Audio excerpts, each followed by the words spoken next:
人关闭肛门时突然发生故障，他伸头进去一看，原来是被一块托盘卡住了。为了1个月3000块的工资，男人只好冒险钻进辐射区。殊不知，就是这小小的举动，竟改变了自己的命运。就在他刚弄好托盘，意外却发生了。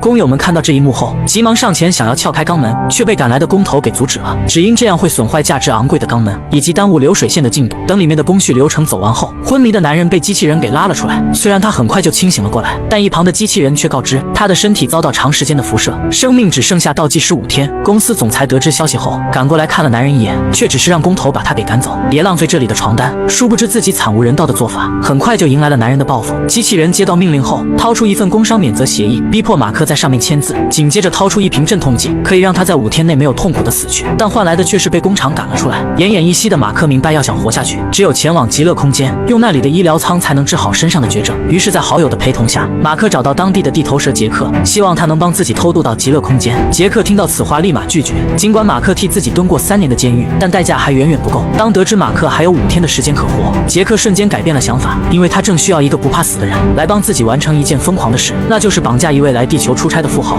盗取大脑里的银行账户密码。但马克知道这并不容易，因为每个富豪身边都配备了强大的机器人保护，稍有不慎就有死亡的风险。但是到如今，马克也没有其他选择，直接就答应了下来。但有一个条件，他要亲自挑选富豪的人选，也就是工厂的那个总裁。看着马克虚弱的样子，杰克当即拿出一件外骨骼盔甲，打算为他好好改造一下。随后，马克被带到手术室，经过几名医生1晚上的手术，马克成为了一名半机器人，不仅脑子变灵活了，而且身体也充满了前所未有的力量。现在他只感觉自己强得可怕。事不宜迟，马克简单熟悉了一下装备后，便跟随杰克派出的2名大将出发了。而另一边的工厂总裁把一段代码传输到自己的大脑后，便立马销毁了电脑，因为这段代码足以改变整个人类历史。随后，在2名黄金机器人的陪同下，总裁正准备乘坐飞船前往极乐空间，殊不知自己已经成为了别人的猎物。埋伏已久的马克朝总裁乘坐的飞船发射了一发小型定时炸弹。等到飞船开到一定的高度时，马克立即引爆了炸弹。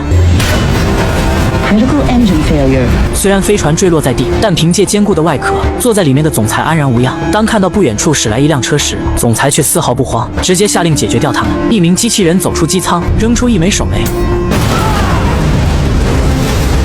朝他们进行火力全开。尽管马克等人被压得抬不起头，但等到机器人换弹的空隙，就是反击的绝好时机。马克举起一把炸弹枪，只是连开几枪，机器人就直接散架了。紧接着，他们切开机舱，正准备带走总裁时，不料另一名机器人从旁边窜出，朝他们火力全开。一名队友瞬间急眼了，竟拿着加特林进行盲扫。这不仅没对机器人造成伤害，反而打中了总裁的心脏。眼看机器人冲了上来，马克撞上去与他展开肉搏。虽然机器人力大无穷，但却没有人类那般灵活，很快就被马克凭借技巧摁在车上，硬生生将他脑袋给扯了下来。趁着总裁还有一口气，数据师急忙把他的大脑连接到马克脑后的数据接口，准备盗取总裁大脑的机密。可就在这时，他们发现远处驶来一艘飞船。好在此时的马克已经完成了大脑接收，可数据显示的却只是一串代码，并没有所谓的银行账户密码。马克情绪激动地要求数据师再来一次，但看着敌人的飞船越来越近，数据师直接不干了，转身快速逃命。但敌人的飞船已经来到眼前，发射出几枚追踪炸弹，数据师没跑多远就被击毙了。另一边，马克和好友正准备开车逃跑，但敌人射出2发炮弹，直接将车子掀翻了。领头的丧彪跳下飞船，快速来到马克面前，一刀捅进他的腹中。正当丧彪抽出砍刀准备割下马克的脑袋时，好友及时出手救下了马克，但自己却因此被丧彪捅了个透心冷。看到好友当场没了性命，气愤的马克拿起步枪对着丧彪清空弹夹，但却被他的防御武器挡了下来。眼看敌人的飞船降落在地，来不及多想，马克赶紧捂住伤口逃走了。丧彪急忙乘坐飞船追了上去，好在马克在一名老奶奶的帮助下，躲进了装小猪仔的车下面，侥幸躲过了飞船的红外线侦察。而丧彪也从马克与总裁之间的传输记录发现了那段代码的存在，他立马意识到这是一个翻身做主人的机会，于是丧彪往全城发射大量的无人机，到处搜查马克的身影。而另一边重伤的马克来到医院，向自己的初恋寻求帮助。弗磊见状赶紧把他带回家。经过1晚上的治疗，昏迷的马克醒了过来，但他却发现初恋竟已经有了女儿，不免感到一阵失落。得知马克在为地头蛇杰克做事，弗磊希望马克能帮自己。原来弗磊的女儿患上了癌症晚期，只有前往极乐空间才能治好女儿。但马克明白自己现在不仅帮不了她，反而还会给母女俩带来麻烦，于是头也不回地离开了。可就在马克前脚刚走，丧彪竟闻着味找上了门，把母女俩给抓了起来。而另一边的马克找到杰克，要求他马上帮自己前往极乐空间，但杰克却表示现在全城都被禁飞了，就连一只苍蝇都飞不出去。Shut down the whole fucking sky for what's in your hand. Maybe 在安抚完马克的情绪后，杰克当即查看他脑子里的数据，结果却被震惊到了，因为这并不是一段普通的代码，而是改变穷人命运的东西。原来那名死亡的总裁不仅是一名机器工厂的老板，还是极乐空间的设计师。由于极乐空间的安全部长艾米对现在的管理层不满，于是找到总裁达成了合作，让他重新编写一段代码，用来重启极乐空间的程序，让艾米成为新的话事人。可没想到却被半路杀出的马克给破坏了。杰克意识到这段代码可以让所有穷人成为极乐空间的公民，不再是富人们的专属，但对于马克来说却根本没用，因为他只剩下几天可活了，根本等不到解除禁飞令的那天。既然杰克无法帮助自己，他只好选择离开寻找他法。但马克临走时，杰克偷偷往他身上放了一颗跟踪器，并让手下放任他离开。不久后，马克主动暴露位置，吸引搜查他的敌人前来。马克拿着一枚手雷，要求丧彪带他前往极乐空间，不然就炸掉自己的脑子，里面的东西谁也别想得到。丧彪只好妥协答应了他的要求。但马克刚走进飞船，就看见了弗蕾和他的女儿也在这里，看来自己还是给他们带来了麻烦。另一边的杰克发现禁飞被取消后，连忙查看马克现在的位置，追踪到他正在离开地球前往极乐空间。杰克赶紧召集手下登上备好的飞船，打算跟上去。此时丧彪的飞船已经到达了极乐空间上空，可他却突然调戏起弗蕾。趁马克注意力被转移时，丧彪的手下立马冲了上来，两人合力想要夺下他的手雷，却无意间触碰了飞船的操作杆。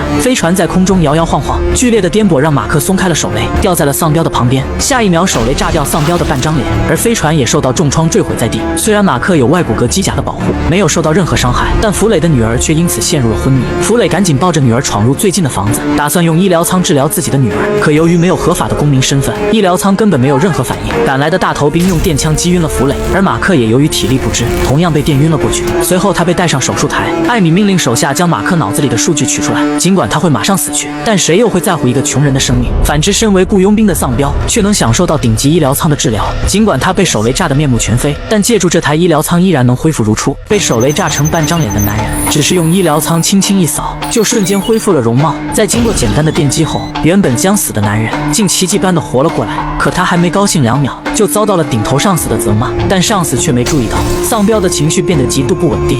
Have you completely lost your mind? You're useless to me. 听到上司想要过河拆桥，丧彪偷偷拿起一块玻璃碎片，直接扎向他的脖子。而丧彪之所以敢这么做，是因为他待的地方不是地球，而是一个名叫极乐空间的太空站。只要抓住楼下绑住的马克，就能利用他脑子里的代码，成为这里新的总统。为此，丧彪不惜命令手下处理掉这座大楼所有的政客。而另一边的马克凭借外骨骼机甲的力量，硬生生扯断了绑住他的绳子，不费吹灰之力解决了现场的数据师。紧接着，马克强忍疼痛，把嘴里半米长的管子给拔了出来。随后，马克来到弗蕾关押的地方，抓起正在图谋不轨的歹徒，重重地砸在墙上。但这样做还不过瘾，于是马克又举起歹徒的身体，高高举起，再砸向地面。也就在这时，歹徒的同伙走了进来，他拿起武器一阵疯狂扫射，将马克死死压制在墙角。马克趁着他换弹的空隙，拿起旁边的一把武器，展开了反击。经过马克一梭子的火力扫射，就算是神仙来了也难以救活。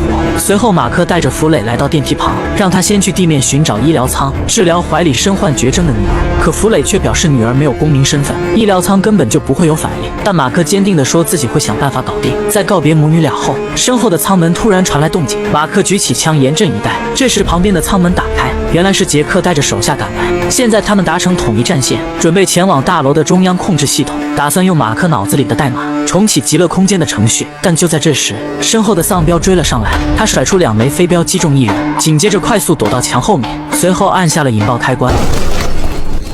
看着一名同伴就这样尸骨无存，马克拿起武器对着丧彪疯狂扫射，但却被对方释放的防护罩给挡住了。很快，马克扫空了武器的弹药，毫发无损的丧彪站起身，缓缓朝他们走来。好在此时的杰克终于打开了眼前的肛门，但却根本没用。丧彪凭借自身外骨骼机甲的力量，竟硬生生推开了关闭的肛门，随后纵身一跳，挡住了2人的去路。他掏出一把长刀，迎面朝马克的脑袋劈去。虽然马克同样拥有外骨骼机甲，但却被丧彪打得十分狼狈。眼看自己的最强一击被挡下，丧彪正准备补刀时，一旁的杰克冲上来，将丧彪扑倒在地，长刀也掉下了高桥。